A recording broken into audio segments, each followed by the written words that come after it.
बिस्मिल्लाहिर्रहमानिर्रहीम अस्सलामुअलैकुम। हर मौसम के कुछ तकाज़े होते हैं और अगर हम वो तकाज़े पूरे नहीं कर पाते तो इसका हमें बहुत बड़ा नुकसान उठाना पड़ता है जनाब। इसी तरह से इस बरसात के मौसम में हमें इस तरह की हर्ब्स, मिर्च मसाले, दालों, चावल और आटा वगैरह का बहुत ख़ास ख़्याल रखना पड़ता है। अगर हम ऐसा नहीं करते तो वो ख़राब हो जाते हैं नमी से और जनाब उनमें कीड़ा लग जाता है। तो जनाब इस किस्म की हर्ब्स को महफूज रखने के लिए, इन तमाम मसालों को महफूज रखने के लिए और इनको बिल्कुल एयर टाइट करने के लिए बेहतरीन सॉल्यूशन लाई हूँ आप लोगों के लिए। आपने ले लेना है इस तरह के अखबार का एक टुकड़ा, उसको आपने इस तरह से कट करना है कि जिस तरह के भी आपके स्पाइस रैक हैं या जार्स हैं या बॉटल्स हैं उनके ढक्कन के हिसाब से आपने इसको कट कर लेना है। और जैसे ही आप इनको काट लेंगे तो फिर आपने एक एक ढक्कन को इस तरह से उठाना है और उसके ऊपर वाली साइड से रखकर इस अखबार को अंदर की तरफ आपने इस तरह से फोल्ड करते हुए जाना है जनाब। इस तरीके से एक तो ये होगा कि आपके ये ढक्कन देखने में भी बहुत ज़्यादा प्यारे लगेंगे, बिल्कुल नया सा स्टाइल हो जाएगा इनका।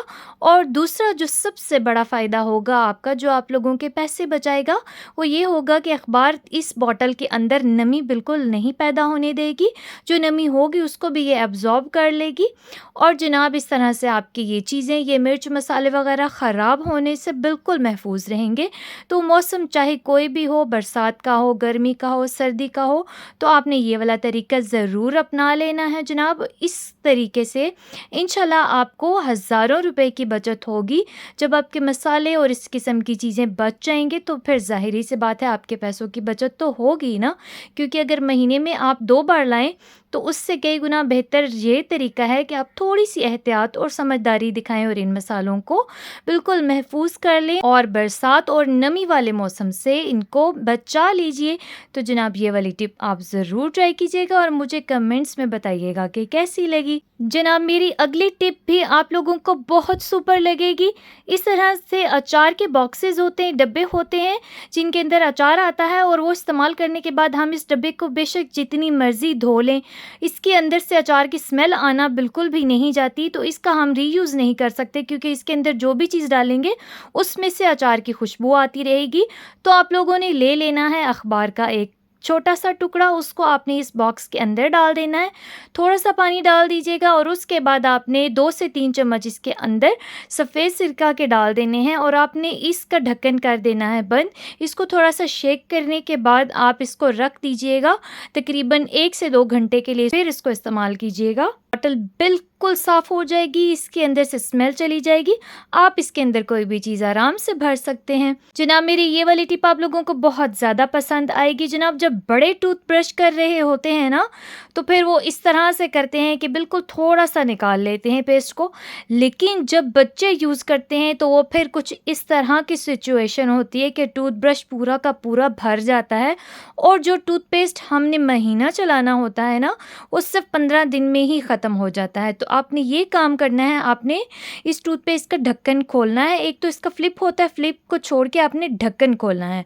उसके बाद आपने बच्चों ही की चीज़ का कोई भी रैपर ले लेना है, चाहे वो केक का हो, बिस्किट का हो या किसी भी चीज़ का हो, आपने वो रैपर ले लेना है। उसका बस थोड़ा सा हिस्सा आप काट लीजिएगा और उस थोड़े से हिस्से को आपने जो आपकी टूथपेस्ट है उसके ऊपर लगाकर इसको बहुत अच्छे तरीके से टाइट कर देना है। आपने टूथपेस्ट के आधे मुंह के ऊपर ये वाला रैपर लगाना है, आधे को ऐसे ही छोड़ देना है ताकि टूथपेस्ट का रास्ता आधा बंद हो जाए।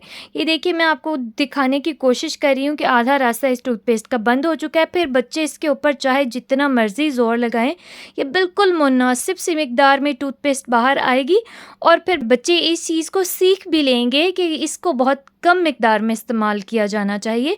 ये देखिए मैं आपको फिर से खोल कर दिखा देती हूँ कि ये ढक्कन के बिल्कुल आधे हिस्से के ऊपर लगाया था मैंने, इस टूथपेस्ट के बिल्कुल आधे मुंह के ऊपर लगाया था ताकि जितना मर्जी इसको प्रेस करेंगे ना आप तो ये बिल्कुल आधा ही निकलेगा और जो 15 दिन का टूथपेस्ट था ना वो आज से पूरे महीने चलेगा।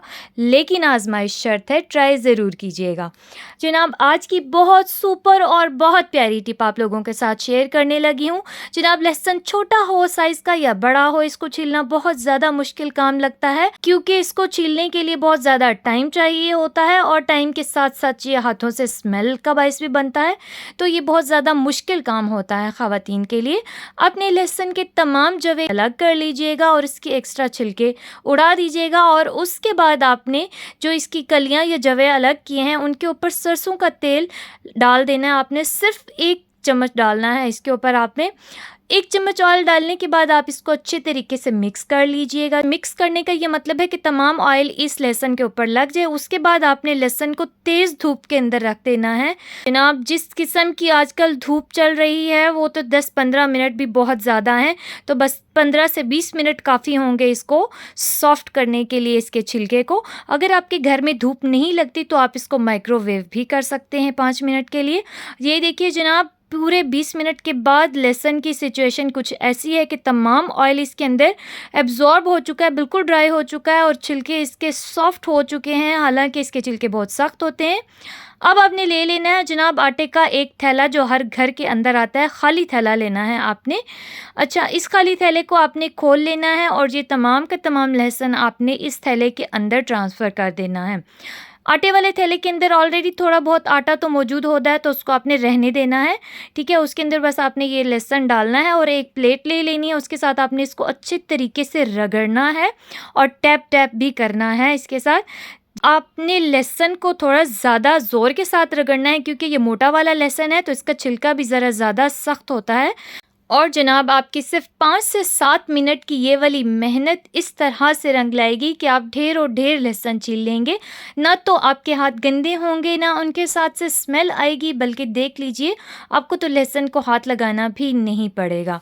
तो मैं अभी आपको दिखा देती हूँ कि लहसुन किस हद तक छिल गया है। ये देखिए जनाब, बहुत ज़बरदस्त किस्म के छिलके अलग हो चुके हैं, क्योंकि छिलके इसके बिल्कुल ऑयल और धूप के साथ अकड़ गए थे, इसके साथ से अलग हो चुके थे। ये देखिए जनाब, बिल्कुल आराम से आपका लहसुन छिलकों से अलग हो चुका है। चलिए जनाब, मैं अब आपको ये तमाम का तमाम लहसुन आपको दिखाती हूँ कि आपने इसको सेव कैसे करना है। मैं आपको बिल्कुल छोटी सी और बहुत प्यारी सी टिप दूंगी इस लहसुन को सेव करने के लिए। आप इस तरह की कोई भी एयर टाइट बॉटल ले सकते हैं, और जनाब एयर टाइट बॉटल नहीं है तो आप प्लास्टिक का कंटेनर ले सकते हैं, वो भी नहीं है तो बस कोई पॉलीथीन बैग शॉपर ही ले सकते हैं। उसके अंदर आपने ये वाला लहसुन भर लेना है और जनाब इसको आपने रख देना है फ्रीज़र के अंदर। ये वाला लहसुन आपका काफ़ी महीनों तक चलेगा और बिल्कुल इसके जवे अलग अलग ही रहेंगे, तो आप इसको इस तरह से महीनों तक स्टोर कर सकते हैं और जब आपको ज़रूरत हो आप इसको यूज़ कर सकते हैं। और अगर आप ये नहीं चाहते कि आप इसको फ्रीज़ करके स्टोर करें, तो फिर आप एक और तरीका भी इख्तियार कर सकते हैं जनाब। आप इस तरह की प्लास्टिक की कोई भी टोकरी ले लीजिए, ये तमाम लहसुन छिला हुआ उसके अंदर डालिए, लेकिन आपने ये याद रखना है कि लहसुन के बीच में कोई नमी ना हो।